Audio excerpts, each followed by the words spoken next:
Wafilipi mlango wa 4 kuanzia mstari wa kwanza hadi mstari wa 6. Wafilipi mlango wa 4 kuanzia mstari wa kwanza hadi mstari wa 6. Biblia yangu inasema hivi: Basi ndugu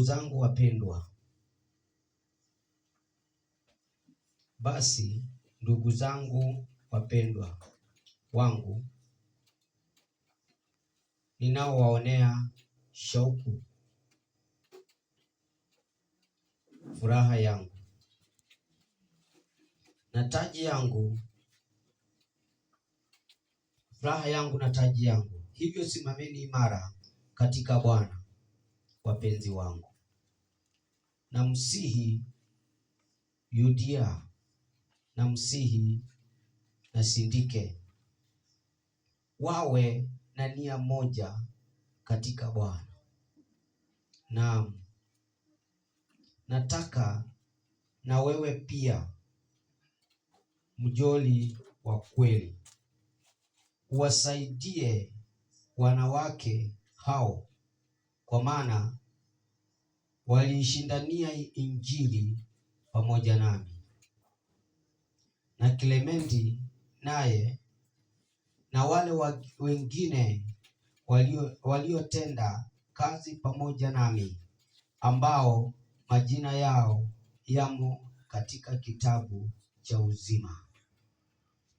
Mstari wa 4, Biblia inasema, furahini katika Bwana siku zote. Tena nasema furahini. Upole wenu na ujulikane na watu wote. Bwana yu karibu. Msijisumbue kwa neno lolote, bali katika kila neno kwa kusali na kuomba pamoja na kushukuru, haja zenu na zijulikane na Mungu. Mungu Baba, katika jina la Yesu, tunakushukuru kwa sababu ya neno hili. Tunakushukuru kwa sababu ya uwepo wako. Tunakushukuru kwa sababu ya jinsi ambavyo ungependa tukaweza kujua neno hili kwa kweli, kwa utukufu wa jina lako. Asante kwa sababu ya kutufungua masikio. Asante kwa sababu ya kunipa neema hata kuitafakari, kulitafsiri neno hili kwa utukufu wa jina lako. Inuliwe na upewe sifa, maana wewe ni Mungu. Kwa Yesu naomba na kushukuru. Amen. Amen. Tuketi.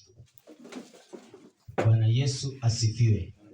Kitabu cha Wafilipi ni kitabu ambacho kiliandikwa na Paulo, mtume wa Mungu. Paulo, mtume wa Mungu. Paulo aliyeitwa na Mungu.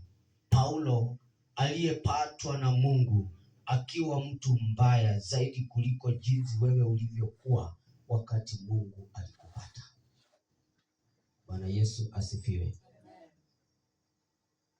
Kitabu hiki ni kitabu ambacho Paulo anawasihi wapendwa wa Kristo, anawasihi wapendwa wanaomjua Mungu, anawasihi wapendwa watumishi wa Mungu, wale ambao waliitwa na Mungu, wanamuelewa vizuri kwamba lazima kuwe na shukrani, lazima kuwe na umoja, lazima kuwe na kupendana.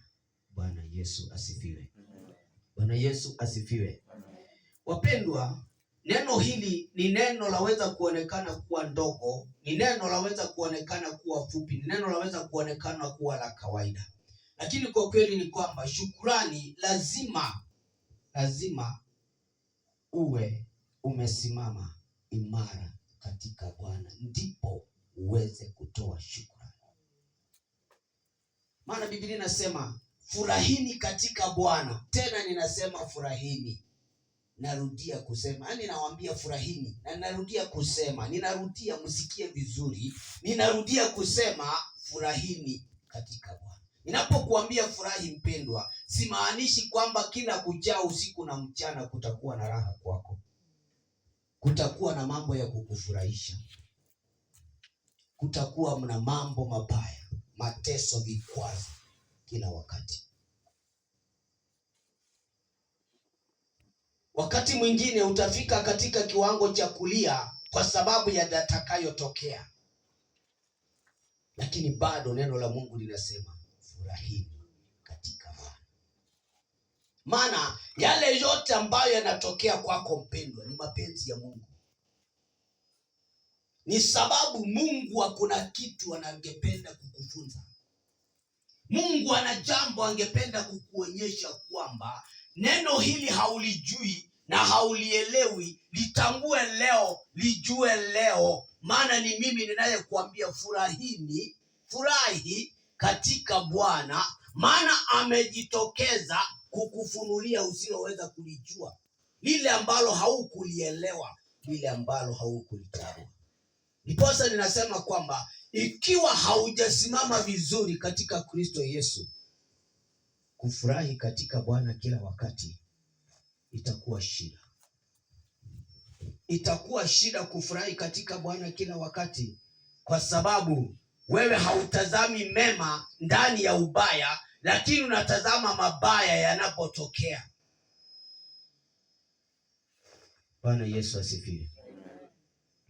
Wakati mwingine, wakati mambo yanatokea katika maisha ya mwanadamu, hayakuwa mambo matamu.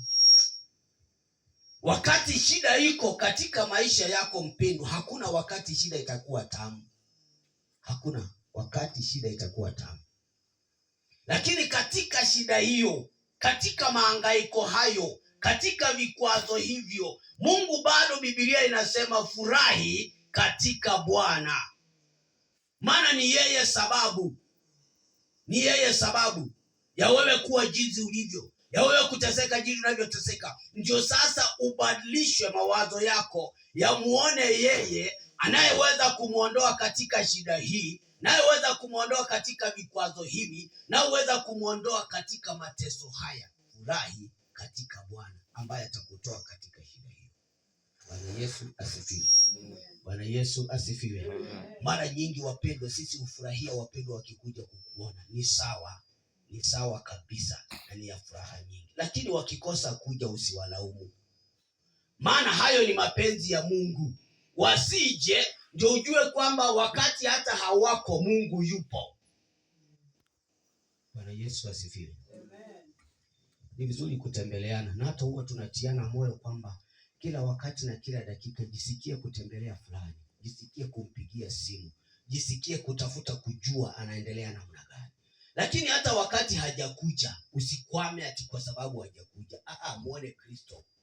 Muone Kristo. Muone Bwana aliye na nguvu na uwezo katika maisha yako.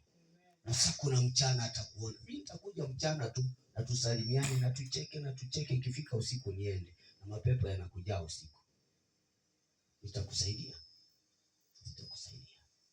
Kwa hivyo furahi katika Bwana siku zote. Bwana Yesu asifiwe. Kwa hivyo tafuta kuwa imara. Tafuta kusimama wakati muda rafiki yako yupo na wakati rafiki yako hayupo. Maana kila wakati rafiki yako hayupo, Mungu yupo. Wakati rafiki yako yupo, Mungu bado tena yupo.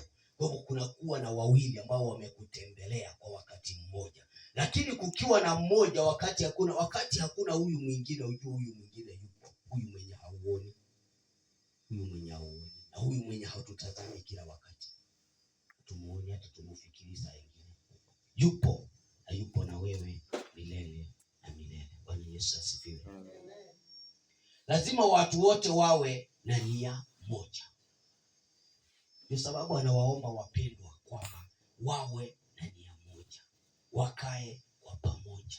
Na wakati watu wako kwa pamoja na wafanya mambo kwa umoja, hakuna jambo litakapopotea, hakuna chochote kitakachopotea, kwa sababu katika umoja Mungu yupo, na katika migawanyiko hakuna Mungu. Hakuna Mungu katika migawanyiko. Lazima Mungu awe mahali ambapo ni pazuri, mahali ambapo watu wamejitayarisha kuwa kwamba wanamngoja Bwana, wanamngoja Kristo. Umoja ni nguvu, utengano ni udhaifu. Bwana Yesu asifiwe. Bwana Yesu asifiwe. Wewe unapomtenga rafiki yako kwa sababu siku ile fulani alisema, hiyo ni kumaanisha kwamba unamtenga Mungu, unamwondoa katika uwepo wako, unamuondoa katika maisha yako, unamuondoa katika njia zako, unamuondoa. Unapomuondoa rafiki. Bwana Yesu asifiwe. Amen. Brethren, hakuna mtu ako perfect. Hakuna mtu ako perfect. Hata wewe umemkwaza mtu na hujui. Wewe tu umemkwaza mtu lakini haumjui. Haujui umemkwaza. Lakini kwa sababu wewe umejua fulani amekukwaza, wewe sasa unataka kumwekea hasira. Kwa nini akafanya? Kwa nini akafanya? Mimi ninaona huyu ni mtu mzima, kumbe hata si mtu mzima. Kumbe anakaa hivyo. Kumbe anaweza ongea vibaya hivyo. Ukweli anaweza ongea hivyo. Ni wewe haukuelewa kwamba bado ni mwanadamu, hajafika mbinguni. Na ukakwama pale. Na moyo wako ukaharibikia pale. Na ukajisikia kwamba hapo ulipo wewe ndio uko sawa. Lakini kwa bado kuna mtu anakuvumilia kwa sababu anangojea siku moja tu utarekebika na ujue shida yako, ujue matatizo yako. Lakini kwa sababu wewe unajua wewe tu ndio uko sawa, unabaki unahangaika, unabaki unateseka, moyo wako unaumia, na mwenye unaumia kumhusu hata hana habari. Hana habari kama alikukwaza ama hakukukwaza. Bwana Yesu asifiwe. Tuwe na umoja katikati yetu. Tuwe na umoja moja na mwingine. Tusikie kushangilia wakati fulani yako sawa. Tusikie kushangilia wakati shida iko. Maana tunaposhangilia Yesu huja. Tunaposhangilia tunamaanisha kwamba tumefumba macho kuona ubaya, lakini tumefungua macho ya kiroho kumuona Mungu anayeweza kuondoa ubaya katikati yetu. Mara nyingi tunafungua macho ya kimwili, tunasahau kufungua macho ya kiroho. Alafu shetani akija anatuvamia mara moja na anatumaliza mara moja, na tunabaki tukikwazana, na kumbe ni sisi hatukufungua macho tuone Mungu anasema nini. Tulifungua macho ya mwili tukaona aliyekuwa karibu nasi, tukakosa kufungua macho ya ndani, macho ya rohoni, ili Mungu atusaidie kumuona yeye, tukose kumuona anayetutesa. Bwana Yesu asifiwe. Kila teso lina kusudi. Kila teso lina somo. Kila teso lina somo. Bwana Yesu asifiwe. Nakumbuka wakati mwingine hapo nyumaye kabisa, miaka ya pale nyuma kidogo, pale nilikuwa ninakaa pale free area. Tulikuwa tunakaa na ndugu mwingine. Huyo ndugu yeye akizaliwa kwao, alizaliwa kukiwa na utajiri. Alizaliwa kukiwa na utajiri. So yeye hakuweza kujua kukosa pesa ni kusema nini, kukosa kukula ni kusema nini. Yaani yeye hakuweza kuelewa. Hata alikuwa anatuuliza, na kweli kabisa, mtu akikosa kukula si ni kupenda kwake? Ni kupenda kwake mtu akikosa kukula. Maana ukweli hajui, kwa sababu yeye akiwa na miaka 15 alikuwa anabeba ng'ombe na lori kutoka Uganda, anapeleka Meat Commission na Kenya Meat Commission. So haelewi, hajui unakosa pesa aje. Wewe unakaa ni mjinga maana hauna pesa. Haje hauna pesa. Anaweza kosa kula, hauna pesa. Kwa njia gani? Maana yeye alizaliwa ndani ya pesa na akaishi ndani ya pesa. Alizaliwa akiwa na miaka 10 akapewa kisiagi. Sasa yeye ni kusiaga, na wakati huo kisiagi ilikuwa kidogo, pesa zinaingia, pesa zinajaa, pesa zinajaa. Haelewi, hakuelewa kukosa pesa ni kusema nini. Wakati mwingine hatuelewi, kuna mambo hatuelewi, na si makosa yetu. Si makosa yetu. Bwana Yesu asifiwe. Tuombe Mungu atufungue macho ya ndani, tukaweze kuona kile anachotaka tukione. Maana tunaona vile ambavyo Mungu hataki tuvione. Na ndio sababu Mungu anavileta, aone kama unaweza funga macho yako haya kuiona hizi vitu. Umuone yeye anayeweza kuondoa hizi zinazokusumbua. Tumekosa kumtafuta mfalme, tumetafuta vitu vya mfalme. Lazima tumshike mfalme ndio tupate vitu vilivyo vya mfalme. Maana vitu vyote tunavyovitafuta vina mwenyewe. Bwana Yesu asifiwe. Amen. Bwana Yesu asifiwe. Amen. Unajua mtu hawezi kukusaidia kama mpendani. Kama hakuna umoja, hakuna usaidizi, hakuna kusaidiana. Ikiwa katikati mwetu hakuna umoja, basi hakuna kusaidiana. Maana utasaidia nani? Utasaidia mtu wa upendi? Utasaidia mtu wa mwendi pamoja? Na wawili hawawezi enda pamoja kama hawapendani. Utasaidia mtu upendi? Lazima kuwe na umoja katika maisha haya, lazima tuwe na umoja. Bwana Yesu asifiwe. Ndio anasema kwamba anawahamiza wale wengine wapendwa katika kanisa lile la Filipi kwamba msaidieni fulani, iweni na upendo kwa fulani, ili kwamba umoja ukipatikana ndani mwenu, mkisaidiana, hata Mungu atawasaidia, ili upole wenu ukajulikane na nani? Na Mungu.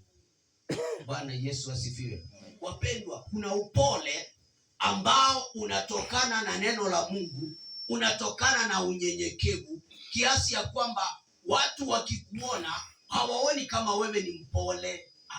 Wanaona kama wewe ni mjinga, wewe ni mpumbavu, hauna kitu naweza fanya, hakuna lolote unaloliona. Na ndio sababu Paulo anasema upole wenu ujulikane na Mungu. Bwana Yesu asifiwe. Maana hawa wanapokuona ukiwa umenyenyekea, wanaona wewe ni mjinga. Mungu anakuona umenyenyekea, wewe ni mpole kwa sababu ya kumtafuta. Kwa hivyo wao watakapokuacha, unajua mtu akijua wewe ni mjinga hawezi songa karibu na wewe, maana anajua hakuna kitu utamsaidia.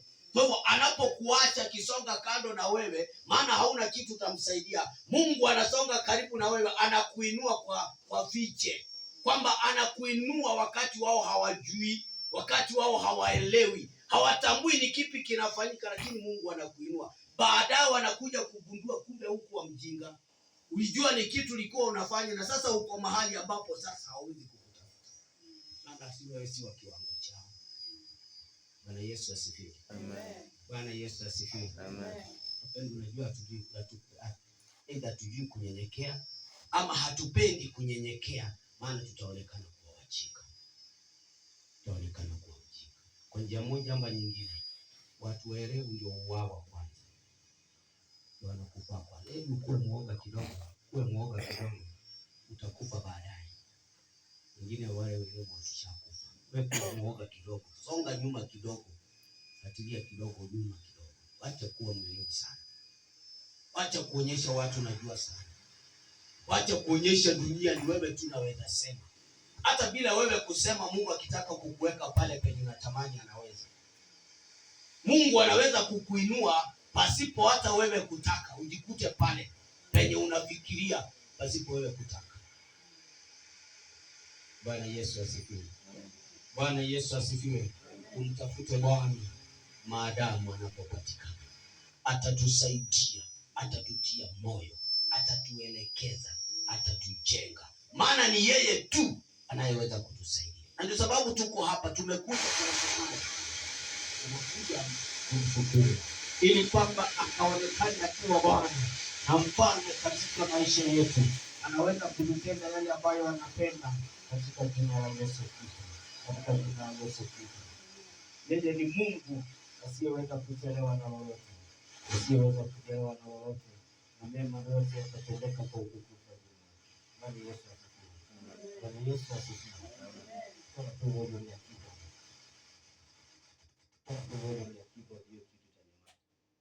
Bwana Yesu asifiwe. Amen. Bwana Yesu asifiwe. Amen. Mungu wetu hachelewi na ataendelea kututenda mema, na mema yote tukifurahia ndani yake.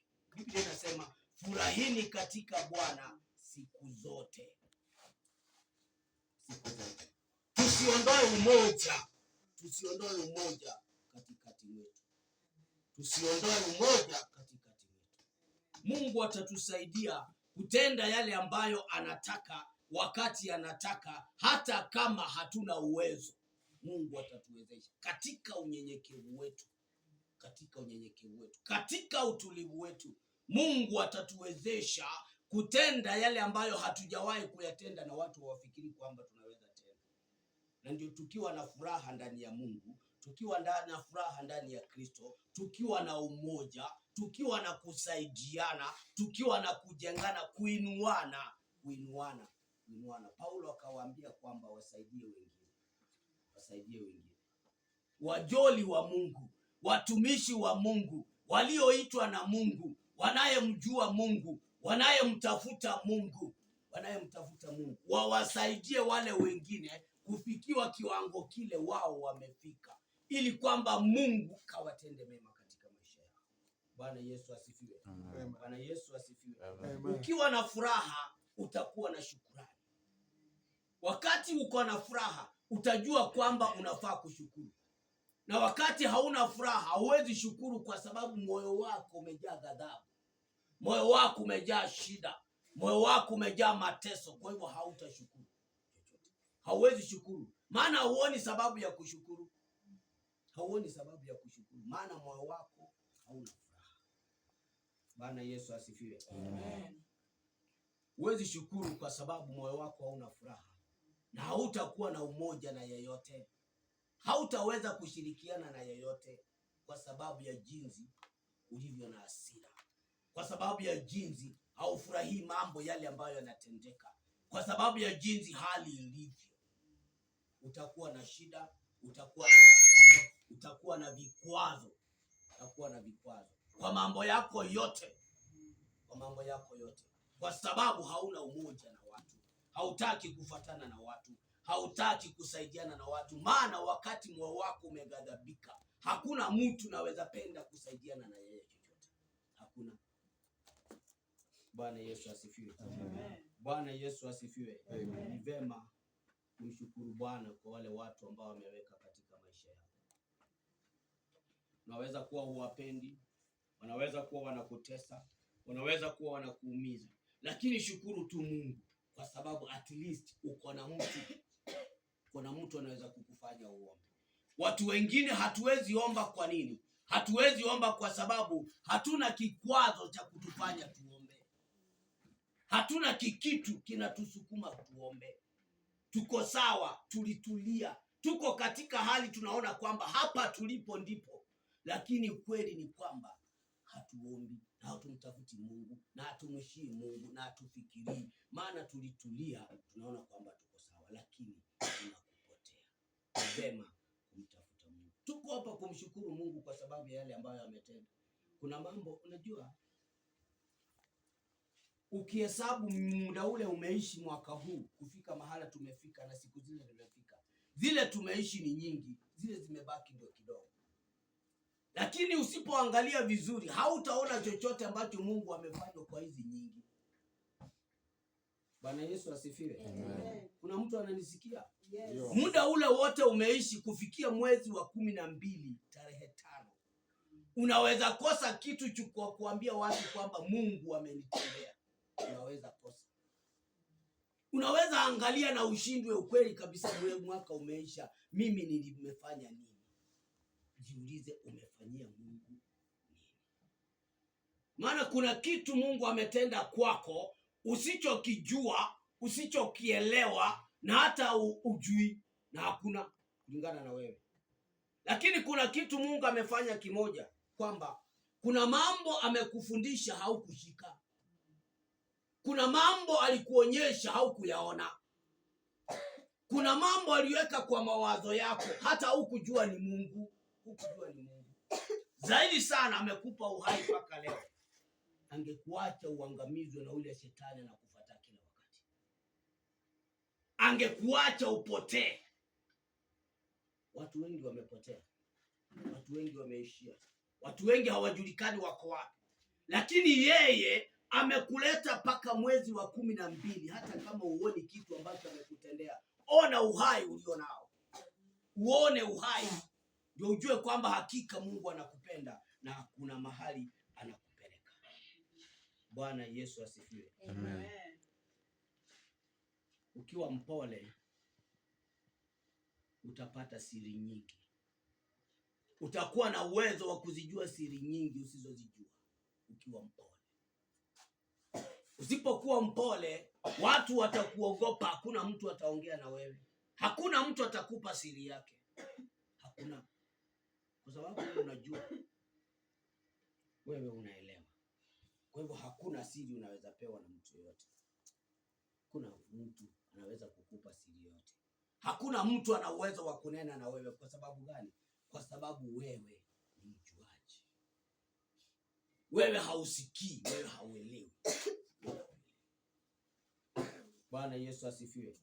Alafu Biblia inasema mara hapo mwisho kwamba msisumbuke kwa ajili ya jambo lolote. Msisumbukie chochote. Msiwe na shida na chochote. Msiwe na tatizo lolote na kitu chochote. Maana hakuna kitu Mungu hawezi. Wewe omba tu. Wewe omba tu. Na umngojee Bwana. Wewe omba tu na umtumainie Bwana. Wewe omba tu na ujue kwamba Mungu atatenda, na kama hatatenda shauri yake. Mimi nimeomba kulingana na neno lake Mwenyezi Mungu. Yeye anajua ni wakati gani anafaa kutenda. Yeye anajua ni wakati gani atabadilisha hali. Yeye anajua ni wakati gani atakuinua. Yeye anajua ni wakati gani anafaa kukutia moyo. Yeye anajua ni wakati gani atakuelekeza. Wewe yako ni kuomba. Usisumbuke, usiteseke na mambo mengine, usiteseke na shida zingine, usiteseke na makwazo. Wewe muombe yule anayeweza kuondoa shida, yule anayeweza kuondoa vikwazo, yule anayeweza kuondoa mawazo yaliyo mabovu, yule anayeweza kuondoa mawazo yasiyofaa katika maisha yako. Usisumbuke na haya mengine, haya ni madogo. Yeye aliye mkubwa, anayekujua vizuri, anayekuelewa vizuri, hapo tayari kukuelekeza kwa njia anayoipenda. Bwana Yesu asifiwe. Bwana Yesu asifiwe. Wapendwa, tumeshindwa kumtafuta Mungu wa vitu. Tunatafuta vitu vya Mungu. Do you hear me? Hatumtafuti Mungu wa vitu, tunatafuta vitu vya Mungu. Hatuwezi pata. Tutahangaika miaka yote. Maana mwenye vitu hatumjui. Mwenye vitu hatumuelewi. Mwenye vitu hatumtambui. Naposema furahini kila wakati, wewe unaona mimi nafurahi nini na nilala njaa? Kwani unaniambia nifurahi? Ulinipea chakula? Kwani ulinipatia ndio niweze kufurahi? Siwezi. Mimi hata sioni kitu kinaweza nifurahisha. Maana sina kazi. Mtu asiye na kazi anaweza furahi aje? Hana pesa. Tafurahi aje? Si wewe peke yako na si shida yako, lakini Biblia inazidi kusema furahini katika Bwana siku zote. Siku ambazo una kazi, siku ambazo haujakula, siku ambazo hauna kazi, siku ambazo uko na mateso, siku ambazo vikwazo vimejaa, siku ambazo watu wamekutukana, furahi katika Bwana. Maana yeye ndiye anaweza kuondoa hayo matukano. Ndiye anaweza kuondoa huo ukosefu. Ndiye anaweza kuondoa kule kukosa kazi. Ndiye anaweza kukuondolea unyonge wa kuomba. Yeye tu Mungu. Vitu hivi vyote ni vyake. Lakini ukienda kwake, ukiachana na vitu uende kwake, utakapompata yeye Mungu, utakapompata Mungu, utakuwa umepata vitu. Maana ni vyake, na kila aliye na mwana anampa vitu vyake. Urithi ni wako kutoka kwa Mungu. Bwana Yesu asifiwe. Lakini umpate Mungu mwenye vitu, mwenye urithi, atakuridhisha. Mungu atakuridhisha kwa sababu umempata yeye aliye murithi wa vitu vile. Atakuridhisha wewe, atakuridhisha, atakuturidhisha. Bwana Yesu asifiwe. Bwana Yesu asifiwe. Wapendwa, shida hazitaisha. Matatizo hayataisha. Vikwazo havitaisha. Lakini wewe utaisha uende jehanamu, maana ulitazama vikwazo ukakosa kutazama Mungu wa kuondoa vikwazo. Bwana Yesu asifiwe. Bwana Yesu asifiwe. Wapendwa, tumtazame Mungu. Tuko hapa kumshukuru Mungu kwa muda ule ametuweka tangia mwaka uanze. Tuko hapa kumshukuru Mungu kwa kile ametupa tangia mwaka uanze. Tuko hapa kumshukuru Mungu kwa sababu ya kutuinua kiwango hiki tangia mwaka uanze. Tuko hapa kumshukuru. Haijalishi ulikosa, haijalishi ulilala njaa, haijalishi haumtambui vizuri. Tuko hapa kumshukuru yeye ambaye ametupa uhai, ambaye ametufanya tusimame jinsi ambavyo tumesimama usiku huu wa leo. Tuko hapa kumshukuru. ili kwamba siku hizi ambazo zimebaki, tutakapokuwa tumerudi karibu na yeye, tutakapokuwa tumemshukuru kwa kweli, kumshukuru kwa kweli, siku hizi zimebaki, atatubadilishia hali. Atatubadilishia hali.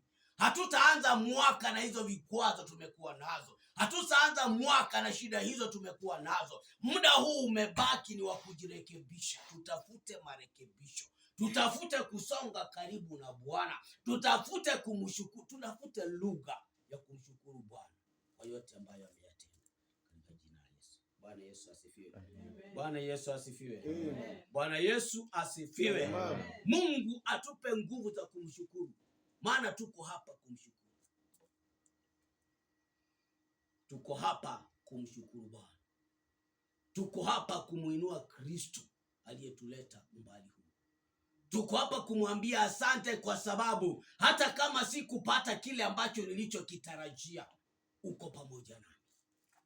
Hata kama sikuweza kuwa jinsi ambavyo nilitarajia, wewe uko pamoja nami.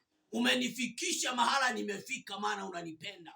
Umenifikisha siku hii ya leo maana unanijali. Umenifikisha siku hii ya leo ndipo nikushukuru, ukaweza kunifungulia milango iliyobaki kufunguliwa. Maana ni mimi kwa sababu ya kutokuwa na shukurani, kwa sababu ya kukosa umoja mimi na wengine, kwa sababu ya kukosa roho wa msaada kwa wengine, ndipo nikaishi katika hali ya kutatanika, hali ya kukosa kujua ni kipi ninachoweza kukifanya, kwa sababu moyo wangu litatizika wakati nilipolala njaa. Moyo wangu uliumia wakati nilikosa kibarua. Moyo wangu uliumia wakati nilitusiwa na fulani. Moyo wangu uliumia kwa sababu ya kuongewa kwangu mambo ambayo sikuyapenda. Moyo wangu ukaumia. Lakini nakushukuru kwa sababu zaidi ya maumivu umenifikisha. Bwana Yesu asifiwe. Zaidi ya makwazo, jinsi ambavyo nilijikwaza, haukutazama makwazo yangu, umenileta paka hapa. Baba, ninakushukuru kwa sababu muda ambao umebaki nikarekebike, nikakuone wewe.